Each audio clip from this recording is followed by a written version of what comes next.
नमस्ते। 25,000 रुपए के बजट में एक नया स्मार्टफोन चुनना सच में काफी मुश्किल काम हो सकता है। भारत का स्मार्टफोन बाजार बहुत बड़ा है और विकल्पों से भरा हुआ है। तो चलिए इस उलझन को सुलझाते हैं और देखते हैं कि सबसे अच्छा फोन आखिर कैसे चुना जाए।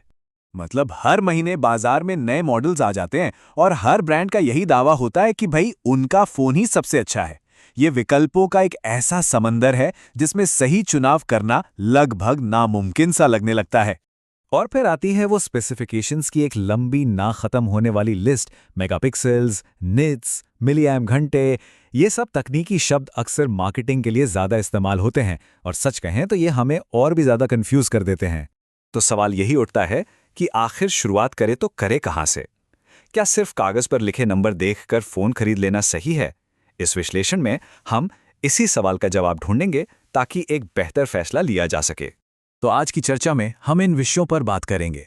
हम स्मार्टफोन के इस जंगल को समझेंगे, स्पेक शीट के पीछे की कहानी जानेंगे, ओएस का एक्सपीरियंस कैसा होता है वो देखेंगे, पावर और बैटरी लाइफ के बीच का बैलेंस समझेंगे, कैमरे की सच्चाई क्या है उस पर बात करेंगे और आखिर में अपने लिए एक परफेक्ट मैच कैसे ढूंढा जाए ये पता करेंगे।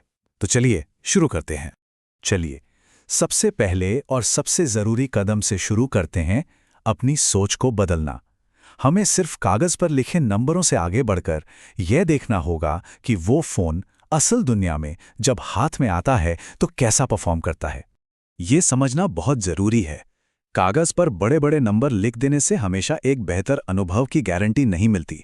108 मेगापिक्सल का कैमरा है, इसका मतलब ये नहीं कि तस्वीरें हमेशा शानदार ही आएंगी, और 7000 mAh की बैटरी का मतलब ये भी नहीं कि वो 2 दिन चल ही जाएगी। असली खेल तो प्रोसेसर, सॉफ्टवेयर ऑप्टिमाइजेशन और इस्तेमाल किए गए सेंसर की क्वालिटी का है। अब बात करते हैं उस चीज़ की जिससे हम दिन भर सबसे ज़्यादा इंटरैक्ट करते हैं, यानी फ़ोन का सॉफ्टवेयर या ऑपरेटिंग सिस्टम।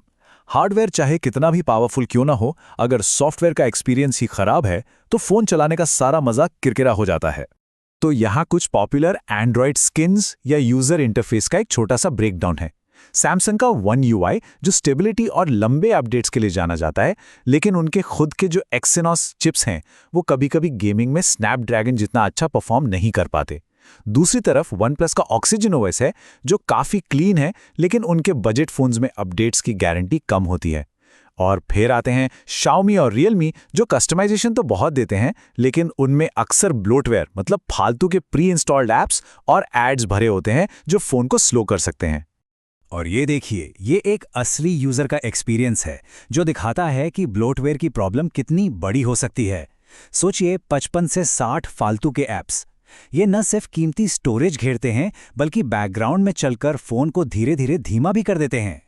अब बात करते हैं परफॉर्मेंस और बैटरी लाइफ के बीच के उस ज़रूरी बैलेंस की।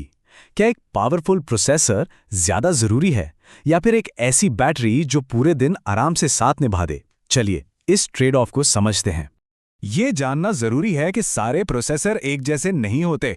अगर गेमिंग प्रायोरिटी है तो स्नैपड्रैगन 7 सीरीज या फिर कोई अच्छा डिमेंसिटी चिपसेट देखना एक बेहतर ऑप्शन है। कुछ एक्सिनॉल्स चिप्स वाले फोन रोजमर्रा के इस्तेमाल के लिए तो ठीक है, लेकिन भारी गेमिंग में थोड़ा पीछे रह जाते हैं। और हाँ, स्टोरेज की स्पीड को नजरअंदाज नहीं करना चाहिए। UFS 3.1 स्टोरेज वाले फोन में ऐप्स काफी तेजी से लोड होते हैं, जिससे रोज के इस्तेमाल में एक बड़ा फर्क महसूस होता है। अच्छा, ये एक सवाल है जो बहुत लोगों के मन में आता है। हम सब चाहते हैं कि फ़ोन जल्दी से चार्ज हो जाए, लेकिन क्या फास्ट चार्जिंग से बैटरी की लाइफ कम हो जाती है? तो चलिए कुछ आम मिथकों को तोड़ते हैं।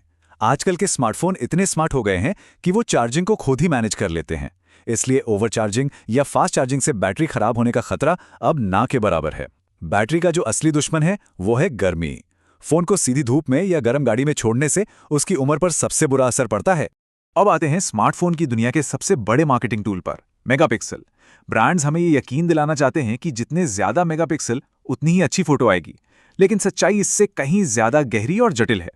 इसका एक बहुत अच्छा उदाहरण ये है, Redmi का 108 MP कैमरा अक्सर कलर्स को इतना ज्यादा बूस्ट कर देता है कि तस्वीरें नकली सी लगने लगती हैं। वहीं दूसरी तरफ OnePlus का 50 MP सोनी सेंसर बेहतर इमेज प्रोसेसिंग के साथ ज्यादा असली और बैलेंस्ड तस्वीरें लेता है। तो अगली बार जब कैमरा देखें तो सिर्फ मेगापिक्सल के नंबर पर मत जाइए, सेंसर की क्वालिटी और सॉफ्टवेयर प्रोसेसिंग पर ध्यान दीजिए। ठीक है, तो हमने हार्डवेयर, सॉफ्टवेयर और कुछ आम मिथकों पर बात कर ली। अब वक्त है इन सब जानकारियों को एक साथ जोड़ने का और ये पता लगाने का कि किसी के लिए सबसे अच्छा फ़ोन कौन सा हो सकता है।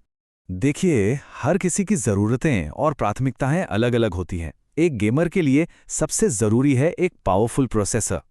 एक फोटोग्राफर के लिए कैमरा सेंसर और उसकी इमेज प्रोसेसिंग सबसे ज़्यादा मायने रखती है। और जो लोग फ़ोन को बस रोज़मर्रा के कामों के लिए इस्तेमाल करते हैं, उनके लिए एक साफ-सुथरा, स्टेबल और बिना एड्स वाला सॉफ्टवेयर एक्सपीरियंस सबसे ज़रूरी हो सकता है। तो यहाँ कुछ सीधी-सादी सलाह है। अपनी ज़रूरत को पहचानिए और उन फीचर्स पर फोकस कीजिए जो आपके लिए सबसे ज़्यादा मायने रखते हैं। किसी एक चीज़ में सबसे अच्छा फ़ोन खरीदने की दौड़ में पड़ने से बेहतर है कि वो फ़ोन चुने जो आपके इस्तेमाल के हिसाब से सही हो। और अंत में एक विचार छोड़ जाते हैं। स्मार्टफोन की दुनिया बहुत तेज़ी से बदल रही है। जैसे जैसे आर्टिफिशियल इंटेलिजेंस बजट फ़ोन्स का भी हिस्सा बन रहा है, क्या ऐसा हो सकता है कि भविष्य में फ़ोन की असली ताकत उसके हार्डवेयर में नहीं बल्कि उसके सॉफ्टवेयर और कोड में छिपी हो? ये सोचने वाली बात है ना? हमारे साथ जुड़ने के लिए धन्यवाद।